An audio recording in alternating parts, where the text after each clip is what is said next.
अस्सलामुअलैकुम, welcome to our channel. आज की वीडियो में मैं आपको जिन जॉब्स के बारे में बताने जा रही हूँ वो एजुकेटर्स की जॉब्स हैं जो कि अनाउंस हुई हैं पंजाब के अंदर।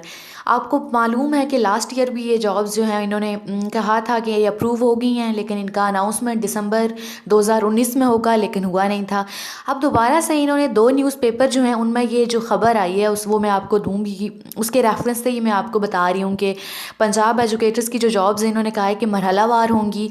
दो जो मरहले होंगे इनमें इन्होंने डिवाइड किए हैं। टोटल 78,000 जो हैं वो वैकेंसीज़ हैं।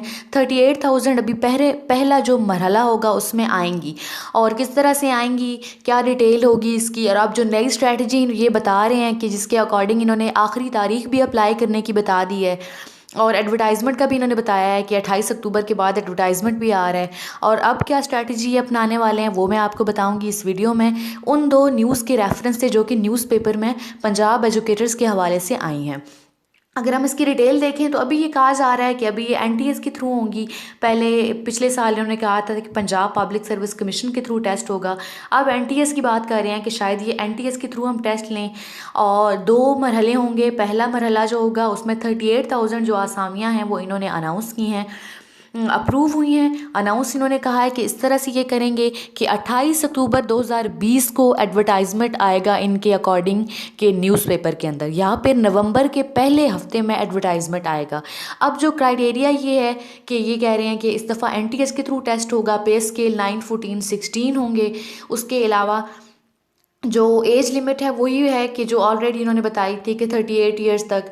अब जो अगर क्वालिफ़िकेशन की बात करें तो एमए, एमएससी, एमफिल, पीएचडी वाले अप्लाई कर सकते हैं। इसमें भी बीएड इन्होंने जो है वो लाजमी नहीं रखा। उसके बाद इन्होंने कहा है कि मज़ीद जो है पंजाब में अभी 78,000 जो है वो एजुकेटर्स की सीट्स जो हैं वो वैकेंट हैं, लेकिन ये एक साथ जो है अनाउंस नहीं कर रहे। अभी पहले मरहले में जो एडवर्टाइजमेंट 28 अक्टूबर या उसके बाद नवंबर के पहले हफ्ते में आएगा।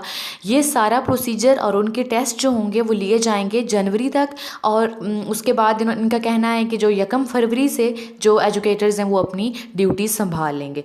और उसके बाद से दोबारा दूसरा एडवर्टाइजमेंट आएगा और उसमें जो बाकी सीट्स बच जाएंगी उनका टेस्ट दोबारा दूसरे मरहले में लिया जाएगा। और मज़ीद इन्होंने कहा है कि इस दफ़ा जो मैट्रिक के मार्क्स होंगे वो 15 होंगे, इंटर के 20 मार्क्स होंगे, ग्रेजुएशन के 20 होंगे, मास्टर्स के 20 होंगे, एमफिल पीएचडी के 5, प्रोफेशनल क्वालिफिकेशन के 5, इंटरव्यू के 5, एनटीएस एजुकेशन टेस्ट के 10 नंबर होंगे। उसके अलावा ये अच्छी बात है कि एनटीएस के थ्रू ही टेस्ट लिया जाए, क्योंकि जितने भी एजुकेटर्स अभी पिछले सालों में भर्ती हुए हैं उनका जो टेस्ट था वो एनटीएस के थ्रू ही लिया गया था। तो अभी भी एनटीएस के थ्रू इन्हें लेना चाहिए। और उसके अलावा अच्छा होगा कि अगर एनटीएस के थ्रू ही टेस्ट हो जाए। और पे स्केल 9, 14, उसके अलावा 16 है अगर आपने कंप्यूटर साइंस में है। उसके अलावा फ़िज़िक्स, मैथ, केमिस्ट्री, उसके अलावा आर्ट्स के किसी भी सब्जेक्ट में आपने मास्टर्स किया हुआ है तो आप अप्लाई कर सकते हैं इन जॉब्स के लिए। और मज़ीद बीएस ऑनर्स वाले भी अप्लाई कर सकते हैं। इन्होंने लिखा है कि 3rd डिवीज़न वाले भी अप्लाई कर सकते हैं। 40% टू 50% जिनके मार्क्स हैं, यानी कि ये 3rd डिवीज़न में आते हैं, वो लोग अप्लाई कर सकते हैं। और एक ये ट्वीट भी सामने आया जिसमें उन्होंने बताया कि हाँ, एजुकेटर्स की जो जॉब्स हैं वो आने वाली हैं। और इन्होंने बताया है कि एजुकेटर्स की जॉब्स के बारे में जो गवर्नमेंट की स्ट्रैटेजी है वो मुकम्मल हो गई है। इन्होंने बोला था कि पहले रैशनलाइजेशन होगी, रैशनलाइजेशन के बाद जो वैकेंट सीट्स बचेंगी उनमें ये जो है वो भर्ती होगी। अब जो रैशनलाइजेशन हुई, रैशनलाइजेशन के बाद हमें तो उम्मीद ही नहीं थी कि इतनी ज़्यादा सीट्स जो हैं वो बच जाएंगी, क्योंकि इन्होंने जो तरीक़ाकार अपनाया था वो ये था कि जो प्राइमरी स्कूल थे उनमें 5 टीचर्स के बजाय 2 या 3 कर दिए, बाकी उठा के वहाँ डाल दें, टीचर्स को रख दिया, उनकी वहाँ ड्यूटी लगा दी जहाँ पे टीचर की ज़रूरत थी किसी और स्कूल में। और प्राइमरी स्कूल के अंदर इन्होंने टीचर्स को कम कर दिया था।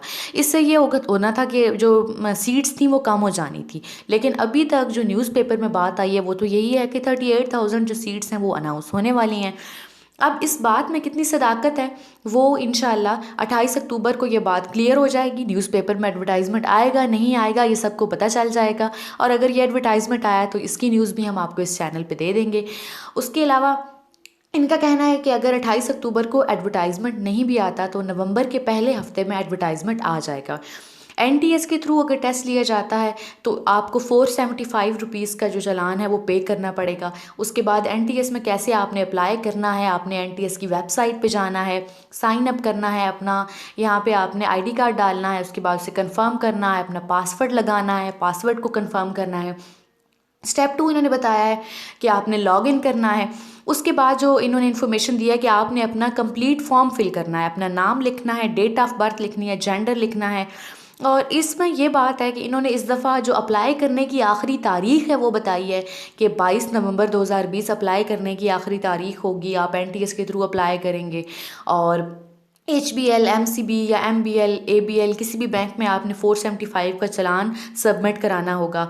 उसके अलावा अगर आपने ये फॉर्म जो है फिल करना है, इसे इनके पते पे सेंड करना है, तो इसके साथ आपने अपने एजुकेशन सर्टिफिकेट, डोमिसाइल, फ़ोटोग्राफ वगैरह भी अटैच करने होंगे।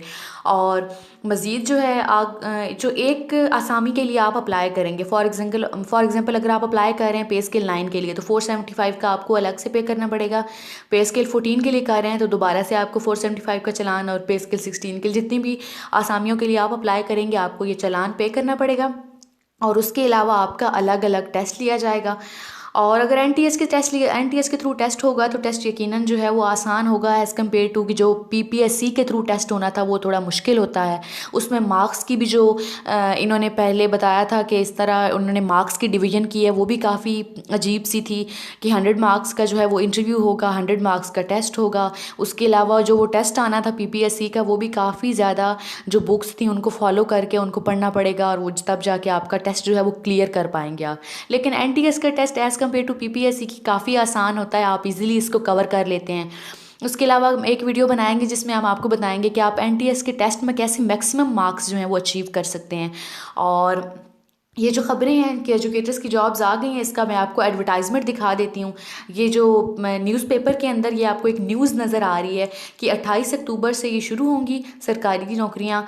38,000 जो हैं वो वैकेंसियाँ हैं। उसके अलावा ये इनकी डिटेल इन्होंने बताई है कि कितनी वैकेंसियाँ जो हैं वो खाली हैं और कितनी जो हैं वो जो एजुकेटर्स हैं वो भी काम कर रहे हैं। 78,000 सीटें खाली हैं। पहला जो मरहला होगा 38,000 78 खाली हैं और 38 जो 1000 हैं वो पहले मरहले में भर्तियों की मंजूरी दी गई है। नई जो भर्तियां हैं वो 22 नवंबर तक आप ऑनलाइन अप्लाई कर सकते हैं। ख़वातीन की उम्र 38 ईयर्स तक होनी चाहिए मैक्सिमम, और मेल्स के लिए 36 ईयर्स तक होनी चाहिए। तालीम के अकॉर्डिंग आपने अप्लाई कर सकते हैं। मास्टर्स जो है तालीम इन्होंने बताई है 31 जनवरी तक आपकी जो सारा प्रोसीजर है मुकम्मल कर लिया जाएगा और मार्च में आप अपनी टीचर्स जो हैं वो अपनी जिम्मेदारियां संभाल लेंगे। उसके अलावा महकमे तालीम में असातिज़ा के तबादलों का दूसरा राउंड भी शुरू होने वाला है। इस राउंड के तहत असातिज़ा 28 अक्टूबर तक ऑनलाइन दरख्वास्तें दे सकेंगे। दरख्वास्तें जो हैं वो 30 अक्टूबर को आवेज़ा हो जाएंगी, ये जो जमा शुदा होंगी। उसके अलावा नोटिफिकेशन जो है वो 9 नवंबर को जारी हो जाएगा। तमाम टीचर जिनके तबादले होंगे वो 16 नवंबर तक अपनी ज्वाइनिंग देंगे। और तबादलों के इस राउंड से असातिज़ा में जो खुशी की लहर है वो दौड़ गई है। ये वो न्यूज़ है जो कि मैंने आपके साथ शेयर की है।